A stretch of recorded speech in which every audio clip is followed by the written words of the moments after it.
नमस्कार बालमित्रांनो, आज आपण इयत्ता चौथीच्या गणित विषयातील स्थानिक किंमत हा घटक पाहणार आहोत.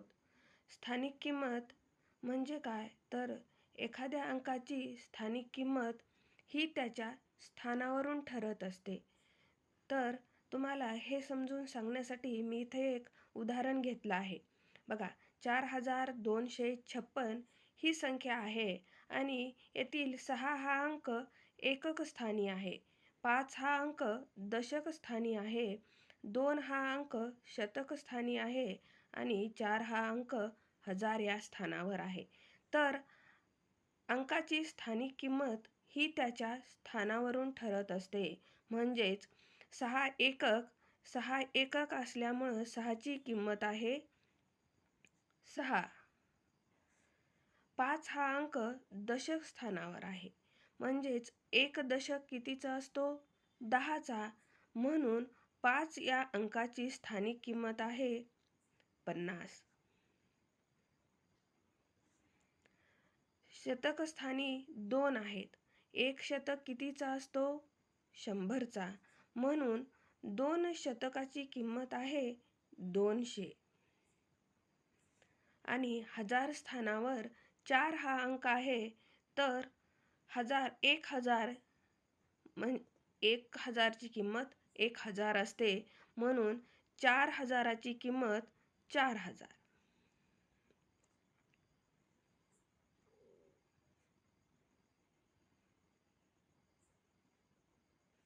तर बघा, एकक स्थानी 6 आहे म्हणून 6ची किंमत 6. कारण एकक स्थानच्या अंकाची किंमत ही जो अंक आहे तीच असते. दशक स्थानावर 5 आहेत म्हणून 5ची किंमत 50. शतक स्थानावर 2 आहेत. एक शतक 100चा असतो म्हणून 200. आणि हजार स्थानावर 4 आहेत म्हणून 4000ची किंमत 4000. अशा प्रकारे अंकाची स्थानिक किंमत ही त्याच्या स्थानावरून ठरत असते. आता हे पाहण्यासाठी दुसरे उदाहरण बघा. इथं मी तुम्हाला दुसरे उदाहरण दिले आहे 1705. तर या उदाहरणामध्ये 5 हे एकक स्थानी आहे, दशक स्थानी 0 आहे, शतक स्थानी 7 आहे आणि हजार स्थानी 1 आहे. बघा, 1705 म्हणजेच 5 एककाची किंमत ही जो अंक आहे एककाची किंमत तोच अंक असते, म्हणून 5 एककाची किंमत 5. आता बघा, दशक स्थानी 0 आहे म्हणून 0 दशकाची किंमत ही 0च राहणार. आता शतक स्थानी 7 आहे, मग शतक कितीचा असतो? 100चा. म्हणून 7 शतकाची किंमत 700. आणि हजार स्थानी 1 आहे, 1000 ची किंमत ही 1000च राहणार. 1000ची किंमत 1000. बघा, एका संख्येच्या अंकाची स्थानिक किंमत ही त्याच्या स्थानावरून ठरत असते. म्हणून 5 हा एकक स्थानी आहे म्हणून 5ची किंमत 5. दशक स्थानी 0 आहे म्हणून 0 दशक. 0 या अंकाची स्थानिक किंमत कोणत्याही स्थानी असला तरीही 0च राहते. आणि शतक स्थानी 7 आहेत. एक शतक 100चा म्हणून 7 शतकाची किंमत 700. आणि हजार स्थानी 1 आहे म्हणून 1000ची किंमत 1000. बघा, याच्यावरून असं लक्षात येईल तुम्हाला की 0 हा अंक कोणत्याही ठिकाणी असला तरी त्याची स्थानिक किंमत ही 0च राहते. आता हे समजून दाखवण्यासाठी तुम्हाला आणखी एक उदाहरण दिले आहे, ते बघा. 2430 या ठिकाणी एकक स्थानी 0 आहे, दशक स्थानी 3 आहे, शतक स्थानी 4 आहे आणि हजार किती आहेत? 2. अंकाची स्थानिक किंमत ही त्याच्या स्थानावरून ठरत असते. मग 0 एकक आहे म्हणून एककाची किंमत इथं शून्याची किंमत शून्यच राहणार. दशक स्थानी 3 आहेत. एक दशक 10चा असतो म्हणून 3 दशकाची किंमत 30. शतक स्थानी 4 आहेत. एका शतकाची किंमत 100 असते म्हणून 4 शतकाची किंमत 400. आणि हजार स्थानी 2 आहेत. एका हजाराची किंमत 1000 असते तर 2000ची किंमत ही 2000. चला बघा, आता तुम्हाला समजलं असेल की अंकाची स्थानिक किंमत ही त्याच्या स्थानावरून ठरत असते. स्थान म्हणजे तो अंक कोणत्या ठिकाणी आहे, एकक, दशक, शतक का हजार, हे स्थान पाहून त्या अंकाची स्थानिक किंमत लिहायची. चला यासाठी आपण पुढील उदाहरणे पाहूया. खालील संख्यातील अधोरेखित अंकाची स्थानिक किंमत लिहा.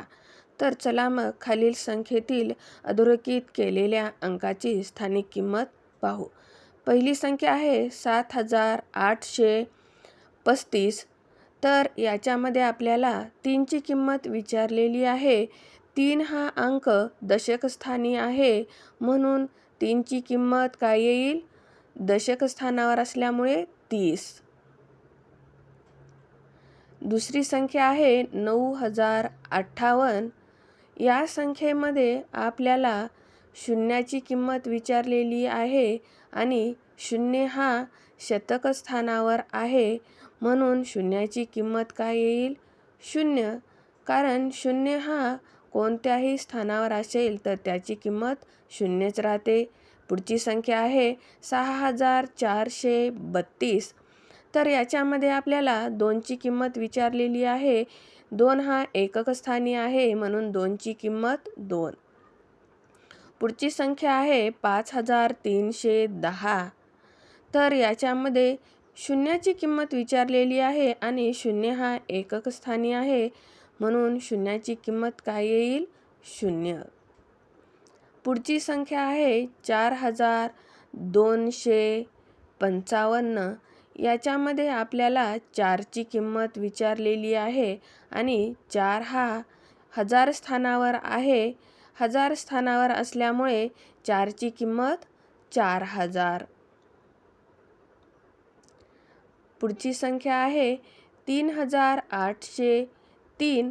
याच्यामध्ये शून्याची किंमत विचारलेली आहे आणि 0 हा दशक स्थानी आहे त्याच्यामुळे शून्याची किंमत 0.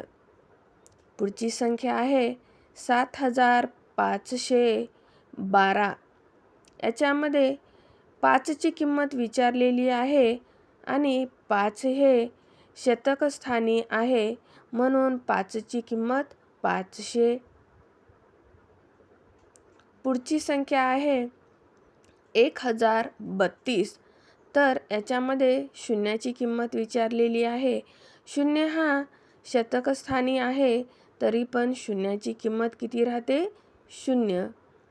पुढची संख्या आहे 2468.